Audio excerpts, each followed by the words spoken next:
ضرب المثل زور من وقت غربیل کردن معلوم می شود. آوردن که در روزگاران قدیم مرد قلدر و پرقدرتی بود که به همه زور می گفت و هرچه می خواست از راه زورگویی به دست می آورد. یک روز همسر او داد و بیداد را انداخت و گفت همینطوری بیکار و بیار نشین. دیگر یک چارک آرد هم توی خانه نداریم.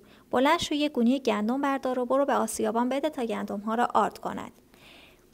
اگر امروز آرد به من نرسانی نمیتوانم نان بپزم و شب توی سفره‌مان نان پیدا نمی شود.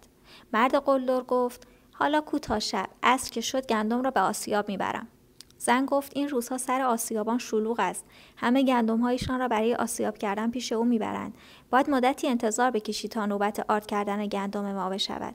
بلند شو بهانه نیار. اگر همین الان حرکت کنی شاید بتوانی تا عصر آرد را به من برسانی. مرد گفت من توی صف بایستم و انتظار بکشم؟ مثل اینکه من را نشناخته ای. من بدون نوبت کارم را میکنم و هیچ کس هم جرئت ندارد حرفی بزند. زن گفت ببینیم و تعریف کنیم. مرد قلدر که میخواست هرچه زودتر زور و قلدریش را به همسرش نشان بدهد از جا بلند شد. گونی گندم را به کول گرفت و به آسیاب رفت. در آنجا عده‌ای از مردم با گونی‌های گندم منتظر بودند تا نوبت آرد کردن گندمشان بشود. مرد قلدر بدون رعایت نوبت گندمش را به آسیابان داد و گفت هر چه زودتر گندم مرا آسیاب کن که باید بروم خانه. زود باش، کار دارم. آسیابان که پیرمرد دنیا دیده‌ای بود با زبان خوش گفت مگر نمی‌بینی این همه آدم منتظر نشستن که نوبتشان شود و گندمشان را آرد کنم. صبر کن تا نوبتت بشود. شاگرد هم گفت آقا جان از قدیم گفتن آسیاب به نوبت. مرد قلدر با صدای بلند گفت بی خود کردن که چون این حرفایی زدن. من نوبت و انتظار سرم نمی شود. همین الان باید گندمم را آرد کنی و اجرت هم نگیری.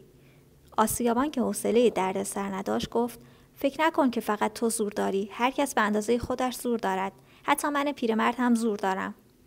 مرد قلدر که فکر میکرد پیرمرد قصد زور آزمایی دارد سینه سپر کرد و برای دعوا آماده شد. اما پیرمرد گفت هر کس زورش را یک جوری نشان می‌دهد. من با تو قصد دعوا ندارم. زور من وقت غربیل کردن معلوم می شود. مرد قلدر نفهمید که پیرمرد چه میگوید. آسیابان وقتی گندم مرد قلدر را آرد کرد، کمی از آرد را به عنوان اجرتش برداشت و به جای آن مقداری سنگریزه توی گونی آرد مرد قلدر ریخت و گونی آرد را به او داد و گفت این هم آرد تو. برو بگذار باد بیاید. مرد قلدر که فکر میکرد با قلدری کارش را پیش برده گونی آرد را بر دوشش کشید و به خانه رفت. به خانه که رسید به زنش گفت این هم آرد. دیدی که نه انتظار کشیدم نوبتم شود و نه اجرتی به آسیابان دادم. زن در کیسه آرد را باز کرد. کمی آرد برداشت، خمیر درست کرد و به آن نان پخت. اما از کار شوهرش خیلی عصبانی بود. چند روز گذشت. یک روز زن مثل همیشه سر گونی آرد رفت تا کمی خمیر درست کند و نان بپزد. آرد را که از گونی برداشت دید توی آن سنگریزه وجود دارد. دستش را توی کیسه آرد کرد و متوجه شد آردی که توی کیسه مانده پر از سنگریزه است. شوهرش را صدا کرد و گفت با این آرد نمیتوانم خمیر درست کنم. برو غربیل را بیاور تا آردمان را غربیل کنیم و سنگریزه هایش را جدا کنیم. مرد قلدر رفت و از زیر زمین خانهشان غربیل آورد. زن کیسه آرد را جلوی همسرش گذاشت و گفت به جای بیکار نشستن این آردها را غربیل کن.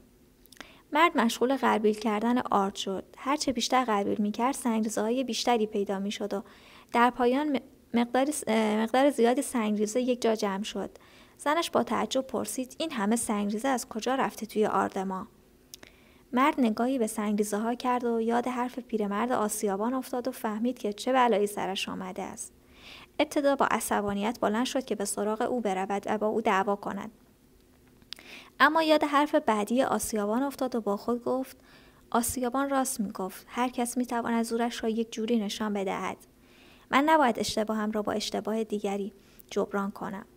از آن روز به بعد اگر کسی بخواهد زورگویی را نصیحت کند و به او بفهماند که نتیجه کارهای بد هر کس به خودش برمیگردد، این ضرب المثل را برایش به کار میبرد و میگوید زور من وقت غربیل کردن معلوم میشود.